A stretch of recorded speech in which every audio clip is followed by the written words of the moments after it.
Haryana roadways के बेड़े में जल्द ही नए बसें जो हैं वो शामिल होगी। इसको लेकर लगातार रोडवेज डिपार्टमेंट की ओर से मीटिंगें जो है वो की जा रही है। इस वक्त हमारे साथ बातचीत करने के लिए हरियाणा रोडवेज के डिपार्टमेंट के डायरेक्टर प्रदीप कुमार जी मौजूद हैं। सर, आपने कार्यभार भी संभाल लिया है, लगातार मीटिंगों का दौर भी जारी है। ऐसे में अब रोडवेज के बेड़े में कई नई बसें शामिल जो है वो करने की तैयारी जो है वो की जा रही है। तो कितने प्रदेश के अंदर कितने डिस्ट्रिक्टों के अंदर ये बसें जो है वो शामिल की जाएगी?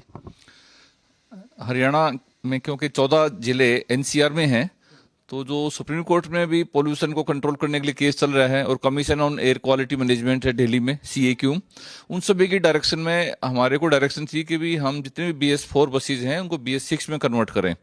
इसलिए जो ट्रांसपोर्ट डिपार्टमेंट ने 2700 बसें BS4 थी उनको BS6 में कन्वर्ट कर दिया है और अभी एनसीआर में पूरी तरह BS6 बसें ही चलती हैं।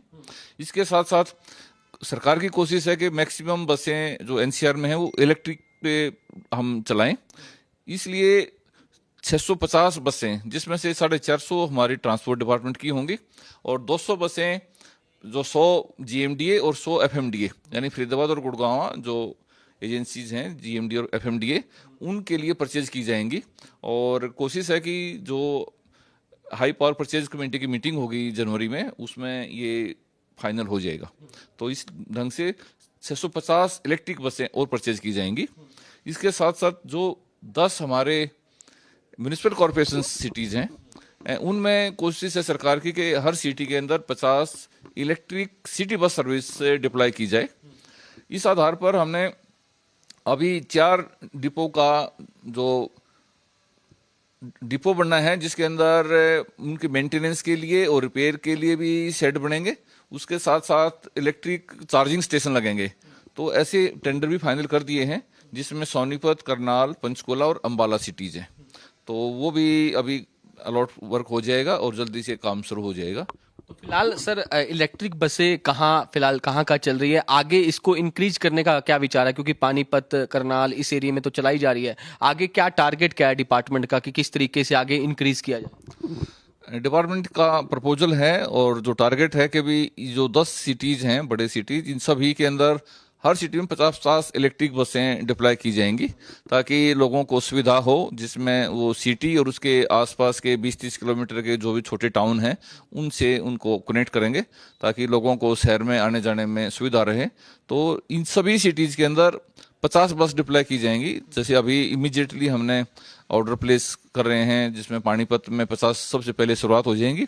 उसके बाद यमुनानगर भी, क्योंकि हमारा बस स्टॉप जो बस स्टैंड है सेटअप हो चुका है, वहाँ भी अभी 15 हैं और एड ऑन कर देंगे। तो इस तरह का कोशिश रहेगी कि अगले कुछ टाइम में सभी 10 सिटीज के अंदर हर सिटी में 50 इलेक्ट्रिक सिटी बस सर्विस चलेंगी। तो ये जो सिटी बसें हैं इलेक्ट्रिक, ये एनसीआर के एरिया में शामिल की जाएगी ताकि पोल्यूशन कंट्रोल हो, या फिर इस साइड एरिया में भी लाई जाएगी? हिसार, सिरसा, फतेहाबाद, यहाँ का भी कोई विचार है? हाँ, जैसे हिसार आउट ऑफ एनसीआर है, उसको भी इसमें इंक्लूड करेंगे।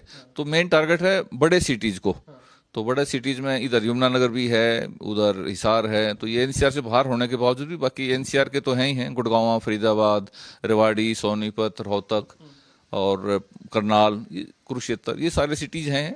तो जो हरियाणा के बड़े बड़े 10 सिटीज को पहले कवर करेंगे, बाद में दूसरे सिटीज तक ये पहुंच पाएंगे। एक सर वोल्वो लग्जरी बसें भी थी जो BS4 की थी, जो कि दिल्ली में जो है उस पर पाबंदी लगा दी थी क्योंकि BS6 जो है वो लागू कर दिया गया है।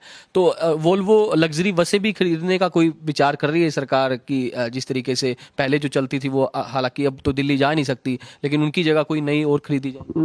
नहीं, अभी भी मेरी मीटिंग हुई थी। आइसर वोल्वो आजकल ज्वाइंट वेंचर है, तो उन्होंने प्रोवाइड की हुई है हमारे को काफ़ी AC बसेस।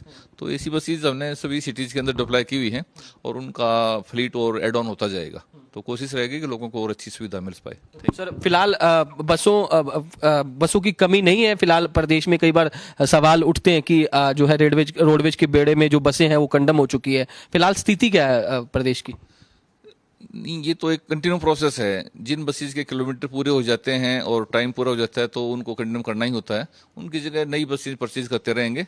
तो हमारी कोशिश है कि अभी 5300 का फ्लीट सैंक्शनड है, तो कोशिश है कि हम पूरा इस फ्लीट को अचीव कर लेंगे। एक आखिरी सवाल लूंगा सर, बस स्टैंडों पर प्रदेश के लोगों की सेहत से खिलवाड़ ना हो, जो कैंटीन दुकानें लगी होती हैं उस पर इस तरीके की सामग्री ना बेची जाए, इसको लेकर भी हिदायतें देंगे, और साफ सफाई को लेकर क्या डायरेक्शन है? इस बारे में मंत्री जी ने ऑलरेडी बहुत सख्त हिदायत दी हुई हैं सभी जीएम्स को, और अभी नेक्स्ट हमारी मीटिंग भी होगी जीएम के साथ, उनके साथ परफॉर्मेंस हम रिव्यू करेंगे, तो दोबारा सख्त आदेश देंगे ताकि लोगों की सेहत के साथ कोई खिलवाड़ ना हो और उनको अच्छा खाना मिले। यही कोशिश रहेगी कि कोई खराब चीज़ ना मिले। शुक्रिया हमसे बातचीत करने के लिए। तो ट्रांसपोर्ट डिपार्टमेंट के डायरेक्टर प्रदीप कुमार थे, जिन्होंने तमाम जानकारी दी कि किस तरीके से रोडवेज की रोडवेज के बेड़े के अंदर जो है नई बसें शामिल की जाएगी। आने वाले दिनों में इलेक्ट्रिक बसें भी जो है वो रोडवेज के बेड़े में लाने की तैयारी जो है वो डिपार्टमेंट की ओर से की जा रही है।